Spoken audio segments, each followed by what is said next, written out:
Hello and welcome to this very different 2020 Remembrance virtual service. We're pleased to say we have people joining us today from right the way across the country. My name is James and I'm the Scout County Commissioner for Buckinghamshire, and I'm delighted that on behalf of our friends just across the border, my fellow County Commissioner from Oxfordshire, Wendy, has also joined me to welcome you today. Hello James, and thank you for inviting us today. You're welcome. As Britain entered the First World War on the 4th of August 1914, Robert Baden-Powell, founder of the Scout movement, volunteered Scouts to support the war effort. They weren't to have a military role, but could undertake work which released men for service in the armed forces. The skills the Scouts learned through their scouting proved very useful in carrying out a range of jobs, from working on farms to keeping watch on the coast to guarding railway lines. The first ever Poppy Appeal was held in 1921, the founding year of the Royal British Legion, and this is the third year that the Scouts have partnered with the Royal British Legion to commemorate Remembrance Day. Back in 1921, red silk poppies, inspired by the famous First World War poem In Flanders Fields, were sold to raise vital funds, helping First World War veterans find employment and housing after the war. The following year, the poppy factory was set up, employing disabled ex-servicemen to create poppies to sell during the appeal. And today, the factory still produces millions of poppies every year. By wearing a poppy, you aren't just remembering servicemen and women, you're supporting a new generation of veterans and service personnel. Today, we're going to be listening to a number of readings, interviews with people from across the country, talking to war veterans about their experiences, raising money for the Poppy Fund, and of course, all joining together to stand in silence for 2 minutes to remember those who sadly died for us fighting during the Great Wars. So please join with us in thoughtful reflection as we start the Remembrance commemoration. It makes me feel immensely proud of our collective national effort in pulling together behind those on the front line to combat this year, as they have for generations, the armed forces community has stepped up to support the nation through challenges no one expected. 23,000 service personnel are earmarked for the COVID support force. An incredible relationship between the military, the NHS and communities up and down the country. Right now, the Royal British Legion is helping those members of the armed forces community who are isolated from family, feeling lonely, facing homelessness and in financial crisis. So we need you. By supporting the Poppy Appeal, you will help the Royal British Legion support our armed forces community when they need it most. So please, show our armed forces community that we have their back, just as they've always had ours.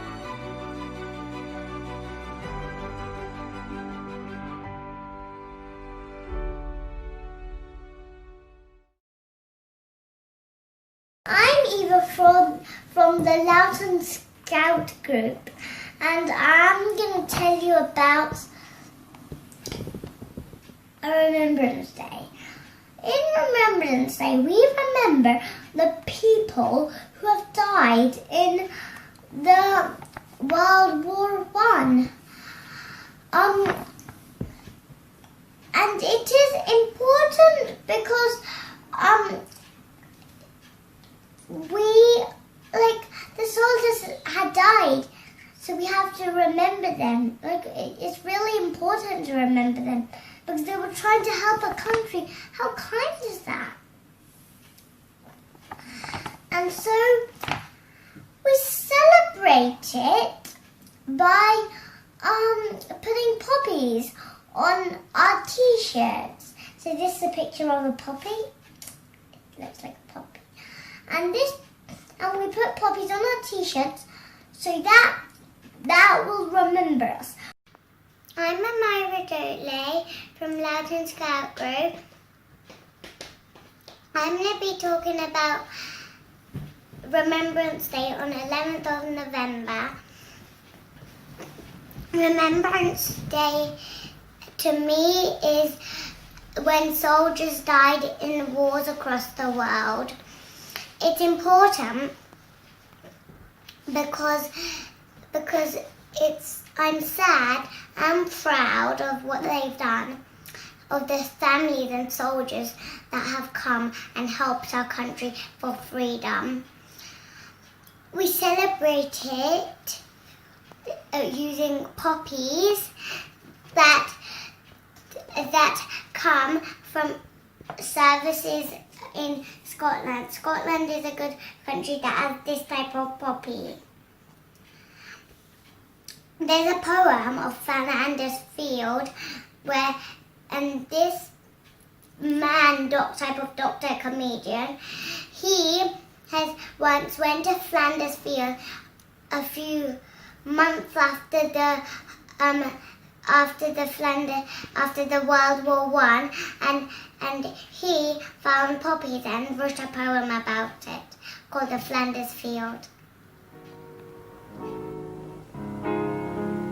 We meet again, don't know where, don't know when,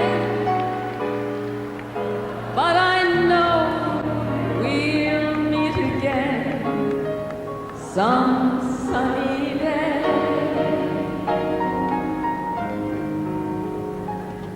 Keep smiling through, just like you always do, till the blue skies drive the dark clouds far away. So will you please say hello to the folks that I know? Tell them I won't be long. They'll be happy to know that as you saw me go, I was singing this song. We'll meet again, don't know where, don't know when, but I know we'll meet again some sunny day. Now come on everyone, let's hear it. We'll meet again, that's it. Don't know where, don't know when, but I know we'll meet again some sunny day.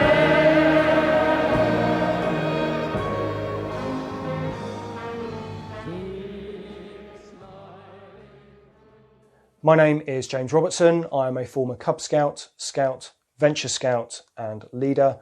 I left the Scout Association in May 2000 at 18 years of age when I joined the British Army and subsequently commissioned as an officer into the Army Air Corps.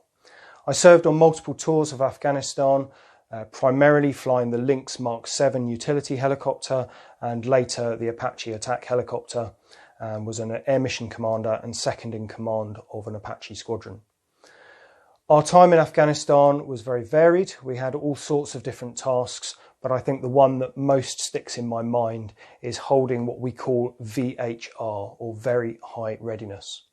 This meant that as a crew, we needed to make sure that our Apache was ready to fly, fueled, armed, ready to go anywhere that we were called, 24 hours a day, 7 days a week, 365 days a year. This meant that we slept within a few hundred metres of the aircraft. This meant that we were on duty at all sorts of hours of the day and night, and that we were always ready to go out to respond when the phone rang. Now, some days that phone didn't ring, and they were the good days because we knew that everything was quiet and peaceful in the area that we were working. But on other days it was so busy that we would barely stop for food, and any food that we had would be passed through the window when we stopped for fuel and rearming when we came back to base. Those days we didn't really know what we were going to be facing, and we made sure that everything that we could possibly have to deal with we were ready for. We needed to carry maps for the whole area. We needed to make sure that we understood who was working where, how we'd be able to speak to them on the radio. who was trying to do what, and where our partnered troops from the coalition, so the other forces other than the British Army, and also our Afghan counterparts, where they were working both with their army, their police and civilians. If we understood all of these things, if we understood what we needed to do and we understood who we were flying out there to help, that meant that we were able to do our job. Now, some days it was very easy and some days it was very, very challenging. And we knew that everything that we did, everything that we prepared for, if we were flying in an area, somebody's life potentially was depending on us. And if we made a mistake, that could be the difference between somebody living or dying. And that's a very, very difficult job to have to do. And this is where I think it's most relevant to you in the Scout Association now. The Scout motto, be prepared, has never been more relevant than it is today. If you can make sure that you are prepared, if you can make sure that your head and your mindset is ready for what comes against you, you make sure you've learned the things that you need to learn, and you make sure that you are prepared for all the eventualities that come up against you, then you will be able to be a very valuable and very useful member to the community around you. Hi, I've been asked to provide you with a short video clip to give you a bit of background into my experiences while serving in the British Army. I served with the Parachute Regiment for quite a few years, and the conflict which I took part in was in Northern Ireland, South Belfast, and taking part in Operation Banner from February 1992. This was mainly a supporting role. We supported the local constabulary, the police force, the local regiments and security forces whilst being there. While it was at the end of the main troubles in Northern Ireland, the atmosphere was still quite tense, and that led to a great brotherhood experience, I guess, whilst it wasn't quite as bad as what it was in the mid to late 70s. There was still some conflict that was happening, which meant you had to keep your wits about you. It's difficult to really sort of describe on a day-to-day basis, other than it was all about keeping your wits about you, making sure that your unit members were all well looked after and they were looking after you. It was about making sure that any activities were reported and you were there effectively to keep the peace, which is actually the main role for any serving soldier in any conflict, as best as possible. My experiences really of the armed forces were that of a complete brotherhood. The friends that I made there and then I still keep in touch with, and you take each other through every part and parcel of military life. It's something which stays with you forever. It's something which you will always appreciate, and I think in some respects stands you in good stead for any walk of life when you leave the military or any of the armed forces. It gives you a background in being able to cope with a lot of situations. Remembrance Sunday to me is something quite hard sometimes. It's a time of reflection, it's a time of remembering, it's a time of giving thanks for those who unfortunately have not managed to come back from the conflicts which they've taken part in. Not only to those serving, but their families, their friends and their units around them. And that's why November the 11th is such a very special day. It is a sombre moment, but it's also one to acknowledge and celebrate the lives of those who gave everything. I hope that this little chat gives you a little bit of insight into something which I took part in. I wish you all the best in your futures, and if any of you do go on to serve in the British Army or any of the British forces, I wish you all the best. It's certainly something that you will cherish, and you will be a part and parcel of a machine that is the best in the world. Good luck, and we will remember them. Well, my full name is Peter Raymond Bettleshill. I was born at Ashford in Middlesex. What year? 1930. So, as you gather, that makes me in my 90s. What role did you do in the army? Well, the point is, they, as I say, I started this job there, and I was dead keen I was going to be a motor engineer. So, when I found there were, you could do a night class, but you also had to do one day a week at school, shall we say. And that's how come I got in the,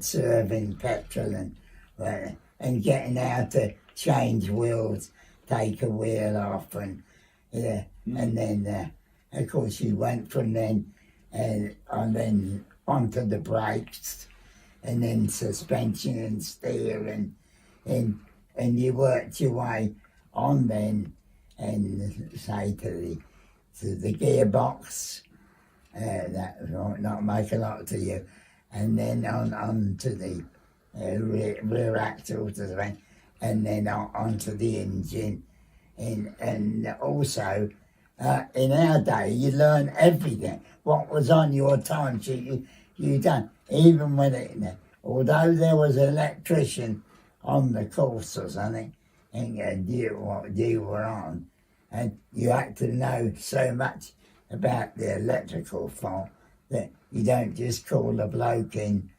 just for one, but What vehicles were you repairing in the army?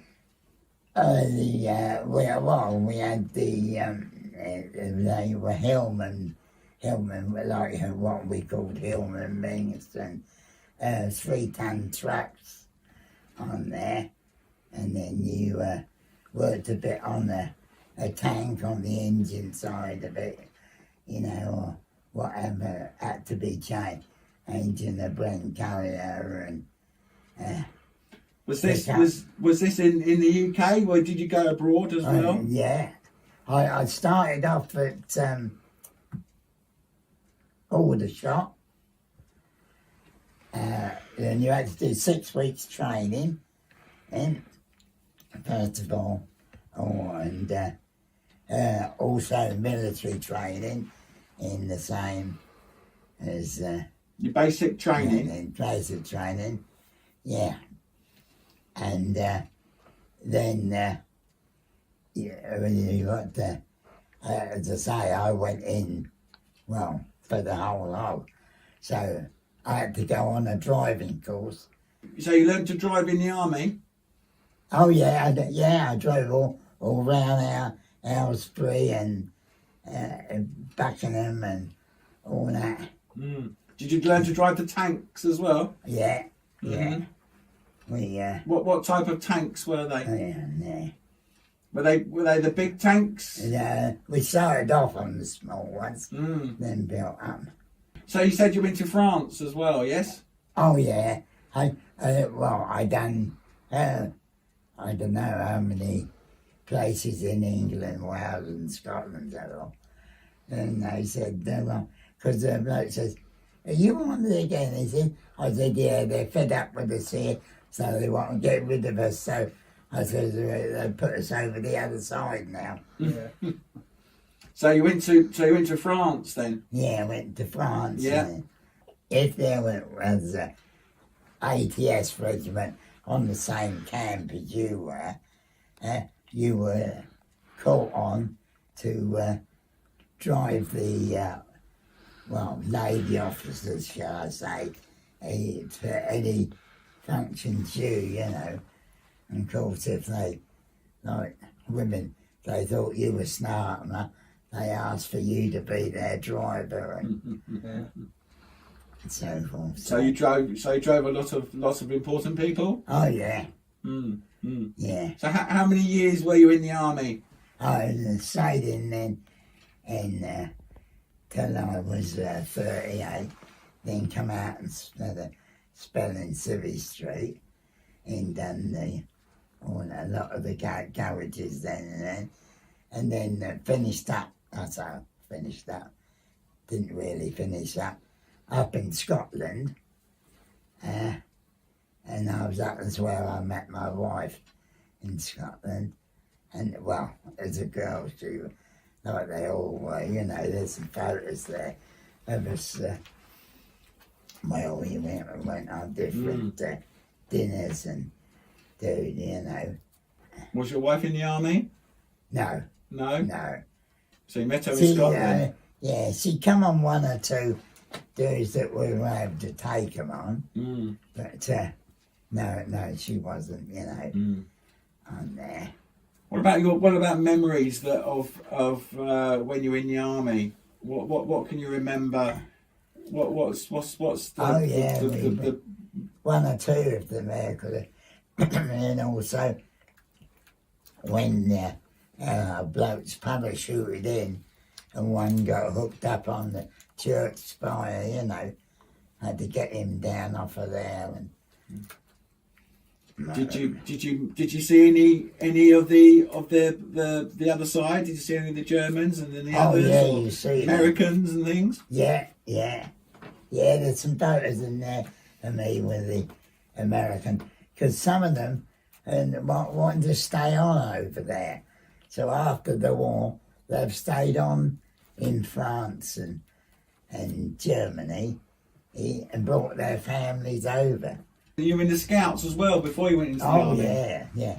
I was in the Cubs to start with. Then I was in the, as they say, Boy Scouts, and we were 135 Uxbridge Road in Middlesex, at Feltham, that was. And I also took a cub group on to learn, you know, teach them. They had tie knots and do things like that. Same as with the what's name on there. I used to do some night classes. I don't know how long you've been. Remember the pub called the Green Man? You know? I had a room upstairs there that I used once a week to teach, mechanics and the basic. And if you've got a car, says you could change your wheel, and used to teach them all that. So obviously with Remembrance Day not happening because of the COVID, what will you be doing? What will you be doing on Remembrance Day? Do you usually go to your local parade? Yeah. Yeah, I've been in all the parades there. Yeah, there's a paragraph there. Yeah. I think I remember seeing you last year. Yeah. Last year. Yeah. I've been in there all there. Yeah. So what would you say to a younger person, a cub or a scout now, thinking of maybe going to the army or something like that? What would you say? It's a good job. I do. I reckon it's a good. I can't fault it. Although saying that doesn't sound good, does it? I've got two sons. Now it wouldn't have suited the oldest one. He wouldn't have took to it at all on there. But when I say to him about different things at work, he said, "Dad, if we'd done that," he said, "they'd just get up and walk out on us. We'd lose all that." He says on there. And he reckons I had a hard life. Mainly, I said, there were times when you were out in the fields and you're doing a job and you didn't finish it that night or to get the vehicle back. So you slept underneath the vehicle, you got up in the morning, washed in the bucket of water, and then got the job finished to get it back. But no, he said, I think the younger one would have took to, but as I said, that I didn't say being everywhere near. I mean, I'd say I can't complain. thank you ever so much for sharing your memories with us. Yeah. And we hope you will spend your hour or a few hours on Remembrance Day remembering all your. Well, we your shall friends. do, yeah, because we should do something. Go to dinners or something, you know, on there.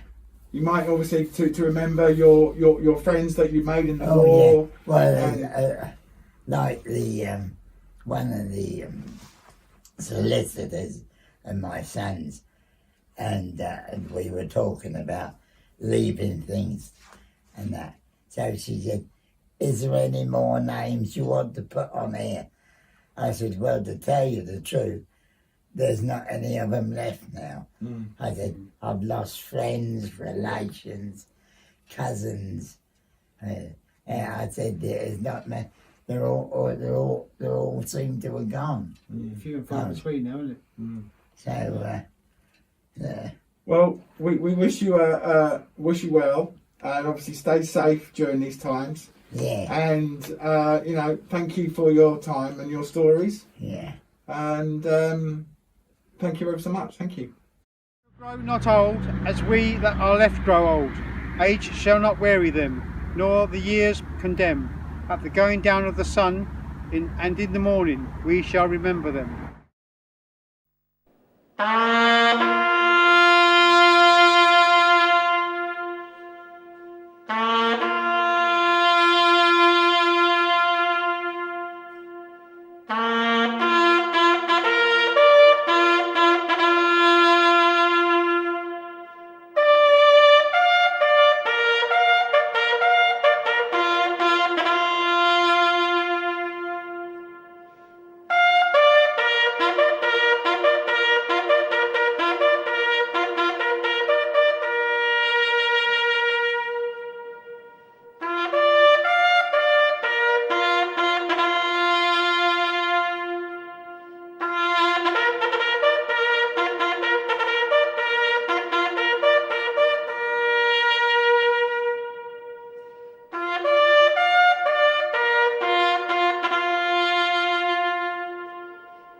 In Flanders Fields by John McCrae. In Flanders Fields the poppies blow, between the crosses row and row, that mark our place, and in the sky the lark still bravely sing and fly.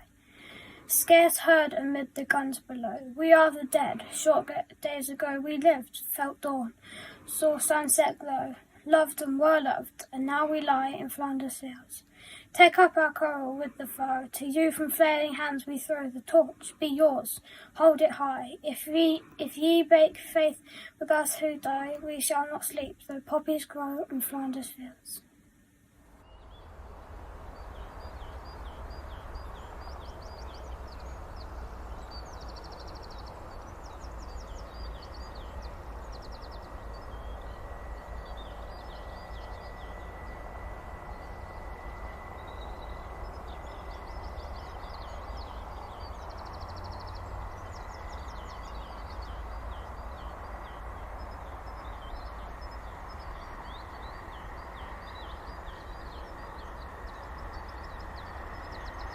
Sergeant Martin Kroger, 9th Battalion of the Loyal North Lancashire Regiment.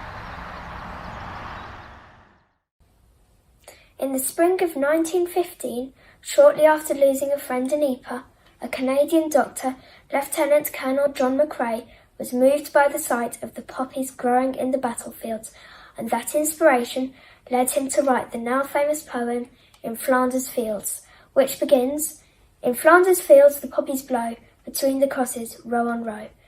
The poem then inspired an American academic named Moyna Michael to adopt the poppy in memory of those who had fallen in the war. She campaigned to get it signed as an official symbol of remembrance across the United States and worked with others who were trying to do the same in Canada, Australia and the UK. Also involved with those efforts was a French woman, Anna Goura, who was in the UK in 1921, where she planned to sell the poppies in London.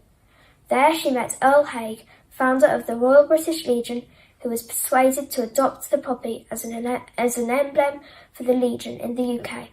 The Legion, which had been formed in 1921, ordered 9 million poppies and sold them on 11th of November that year, the same date that the original armistice or peace agreement was signed, on the 11th hour of the 11th day of the 11th month. That is why we hold our minute silence on 11 a.m. on Remembrance Day. Over time, other poppy colours have been made for different reasons. Purple poppies are in memory of all the animals that have died in conflict. These include dogs, horses and pigeons, which were used to get messages back from behind enemy lines. Black poppies are in memory of black and minority ethnic people that have died in conflict. Many forget the sacrifices made by our brothers and sisters from Africa and Asia, and are surprised about the number of black and minority ethnic people who served not just during the Second World War, but the World War I. White poppies can be seen as controversial, as they stand a symbol to strive for peace and to remember everyone, including civilians and animals, that have died. They are an important reminder that victory in a war is not an end in itself, but should be the beginning of peace. When you wear a poppy, remember those who gave their lives so that you have the freedom to wear a poppy.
am reading Who Are These Men by Jodie Johnson, age 11. Who are these men? Who are these men who march so proud, who quietly weep, eyes closed, head bowed? These are the men who once were boys, who missed out on youth and all its joys. Who are these men with aged faces, who silently count the empty spaces? These are the men who gave their all, who fought for country, for freedom for all. Who are all these men with a sorrowful look, who can still remember their lives that were took? These are the men who saw young men die, the price of peace is always high. Who are these men who, in the midst of pain, whispered comfort to those who they would not see again? These are the men whose hands held tomorrow, who brought back our future with tears, blood and sorrow. Who are these men who promised to keep alive in their hearts the gods holds the steep? These are the men who I promise again, veterans, my friends, I will remember them. Hello, my name is John Dalton and I'm an assistant scout leader at 1st Woburn in Marlow District. I'd like to tell you a little bit about how Woburn commemorate Remembrance Sunday and the things we do in the lead up to Remembrance Sunday. We have a war memorial at Woburn Green and it has about 146 names on, very sadly, from both the First World War and the Second World War. On Remembrance Sunday, normally we have a parade and a service at the War Memorial. All the young people are there, all the beavers, cubs, scouts, explorers, scouts sometimes, and their parents. And there's usually over 1,000 people there and surrounding the War Memorial.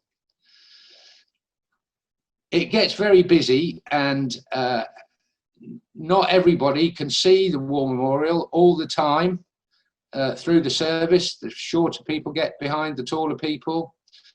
And some years ago, we had an idea that we would make some white wooden crosses and put them in a big square in the middle of the green next to the War Memorial.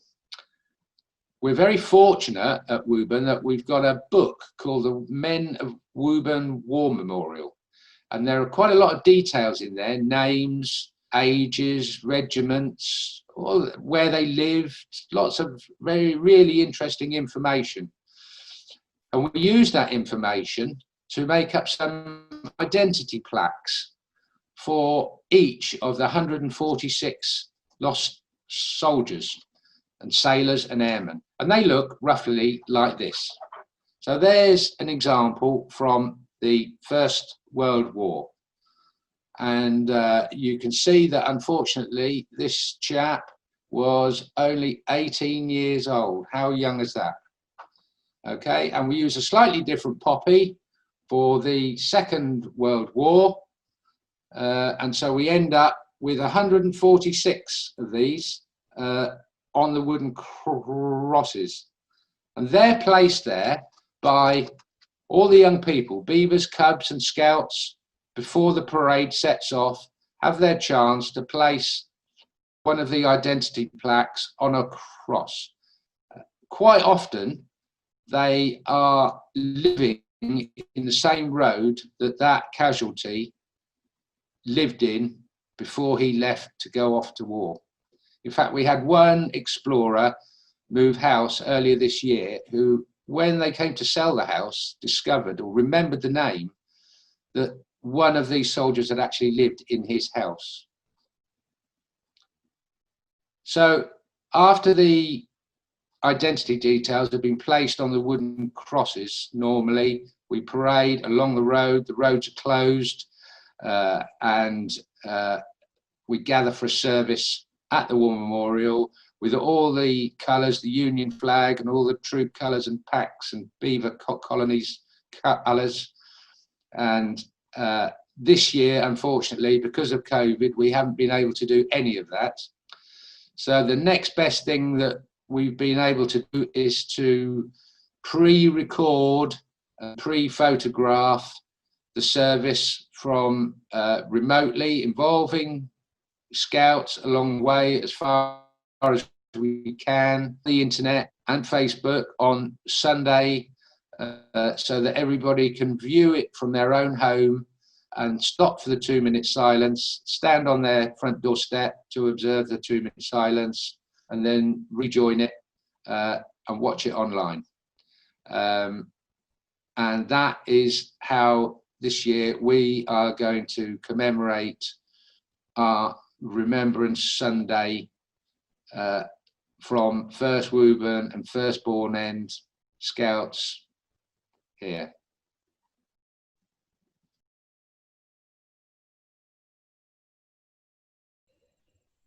Oh, hello. My name is Mike Senior, and for 20 years I lived in a small village called the Lee, which is about 10 miles south of Aylesbury in the Chilterns. And for the next few minutes, I would like to tell you a First World War story of a group of 10 young men from the Lee who in 1914 volunteered together and joined the County Territorial Regiment called the Bucks Battalion. These 10 young men trained together in England for about 18 months, and then in May 1916 they were sent to the Western Front, to French Flanders, and they were positioned opposite the German trenches near a village called Fromelles, which is about 10 miles south of Lille. Now, before I say what happened to these 10 young men from the Lee, I would like to tell you about an event which is not normally associated with war, a cricket match which took place in the Lee the day before war was declared in 1914. So just let me read a brief extract from a book that I wrote about the men from the Lee, which is called No Finer Courage, though it's been now reprinted with the title Fromelles 1916. The summer of 1914 was dry with plenty of sun. The weather was ideal for cricket, and the Lee was having an exceptional season.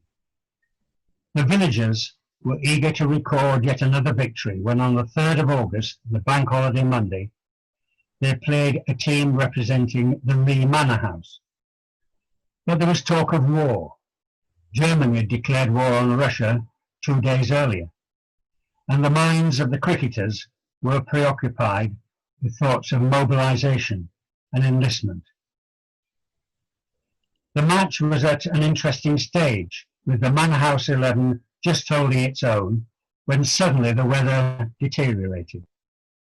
Play was interrupted several times by heavy showers, and at 5 p.m. the game had to be abandoned. During one of these rain stoppages, 3 of the players sheltered under a large tree on the edge of the ground, and they resolved to meet to finish the match when hostilities had ended. The 3 men were Ivor Stewart Liberty, who captained the Manor House team, Albert Phillips, the local fast bowler, and G.D. Carkey Roberts, an all-rounder playing for the Manor House. The following day, the 4th of August, Britain declared war on Germany. The match was never completed. All 3 volunteered for the army and saw active service. Carkey Roberts survived the war unscathed. Ivor Stewart Liberty was severely disabled, and Bert Phillips was killed. Two other members of the Lee team lost their lives in the war.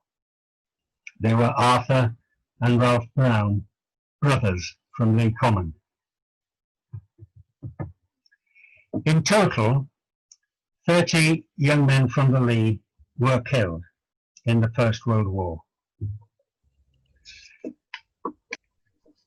9 of the 10 men who went to Fromelles, of the 9 of the 10, 9 were killed and 1 was severely disabled within seconds of one another when they took part in an attack on the 19th of July 1916 against the German lines.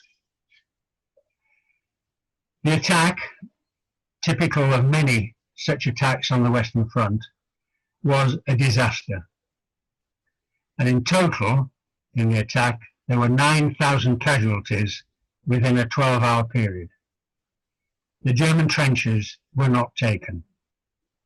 The Bucks Battalion lost half of their men, including the 9 Lee men, about 400 people in total. Today, the dead are recorded on the War Memorial in the Lee, on the village green. And the names of 9 young men who died at Fromelles and others were read out every Remembrance Sunday. Recently, the Lee and Fromelles have made a pact of friendship, and there are regular exchanges of visits between the two places. And at least these young men who lost their lives at Fromelles will not be forgotten. Thank you.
Our Father, who art in heaven, hallowed be thy name. Thy kingdom come, thy will be done, on earth as it is in heaven. Give us this day our daily bread, and forgive us our trespasses, as we forgive those who trespass against us. And lead us not into temptation, but deliver us from evil.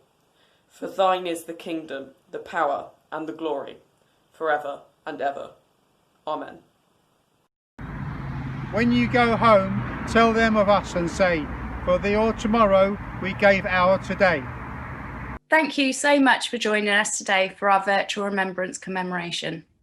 We'd like to thank all the people who undertook the readings and those who were kind enough to give their time to be interviewed. We realise that things are very different at the moment, but we're pleased that the scouting spirit continues on, even though we cannot physically be together. On behalf of everyone in Buckinghamshire and Oxfordshire Scouts, we wish you a peaceful rest of the day. Do keep safe and well.